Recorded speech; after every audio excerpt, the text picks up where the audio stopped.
ನ್ಯಾಯಾಲಯದಲ್ಲಿ ದರ್ಶನ್ಗೆ ಶಾಕ್.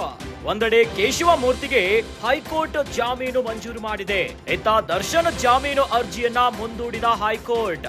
ನ್ಯಾಯಾಲಯದಲ್ಲಿ ನಟ ದರ್ಶನ್ಗೆ ಸಿಗಲಿಲ್ಲ ನೋಡಿ ರಿಲೀಫ್.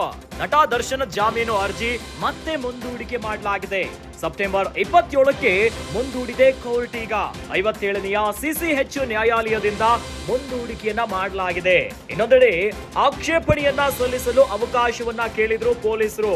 ಪೊಲೀಸರ ಮನವಿ ಸ್ವೀಕರಿಸಿದ ನ್ಯಾಯಾಧೀಶರು ಇನ್ನು ಕಾಲಾವಕಾಶ ನೀಡಿ ವಿಚಾರಣೆಯನ್ನ ಮುಂದೂಡಲಾಗಿದೆ.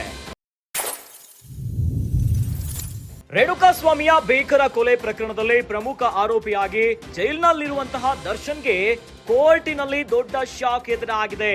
ಒಂದೆಡೆ ರೇಣುಕಾಸ್ವಾಮಿ ಕೊಲೆ ಪ್ರಕರಣದ A16 ಆರೋಪಿಯಾಗಿರುವಂತಹ ಕೇಶವ ಮೂರ್ತಿಗೆ ಹೈಕೋರ್ಟ್ ನಿಂದ ಜಾಮೀನು ಮಂಜೂರಾಗಿದೆ.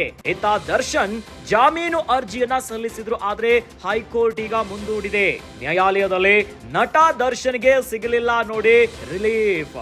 ನಟ ದರ್ಶನ್ ಜಾಮೀನು ಅರ್ಜಿಯನ್ನ ಮತ್ತೆ ಮುಂದೂಡಿಕೆ ಮಾಡಲಾಗಿದೆ. ಸೆಪ್ಟೆಂಬರ್ 27ಕ್ಕೆ ಈಗ ಕೋರ್ಟ್ ಮುಂದೂಡಿದೆ. 57ನೆಯ ಸಿಸಿಎಚ್ ನ್ಯಾಯಾಲಯದಿಂದ ಮುಂದೂಡಿಕೆ ಮಾಡಲಾಗಿದೆ. ಇನ್ನು ಇದೇ ಹೊತ್ತಿನಲ್ಲಿ ಆಕ್ಷೇಪಣೆಯನ್ನ ಸಲ್ಲಿಸಲು ಅವಕಾಶವನ್ನ ಕೇಳಿದ್ರು ಪೊಲೀಸರು. ಹೀಗಾಗಿ ಪೊಲೀಸರ ಮನವಿಯನ್ನ ಸ್ವೀಕರಿಸಿದ್ರು ನ್ಯಾಯಾಧೀಶರು. ಇನ್ನು ಕಾಲಾವಕಾಶವನ್ನ ನೀಡಿ ವಿಚಾರಣೆಯನ್ನ ಮುಂದೂಡಲಾಗಿದೆ. ಹೀಗಾಗಿ ಸೆಪ್ಟೆಂಬರ್ 27ಕ್ಕೆ ನ್ಯಾಯಾಲಯ ಈಗ ಮತ್ತೆ ಮುಂದೂಡಿಕೆಯನ್ನ ಮಾಡಲಾಗಿದೆ.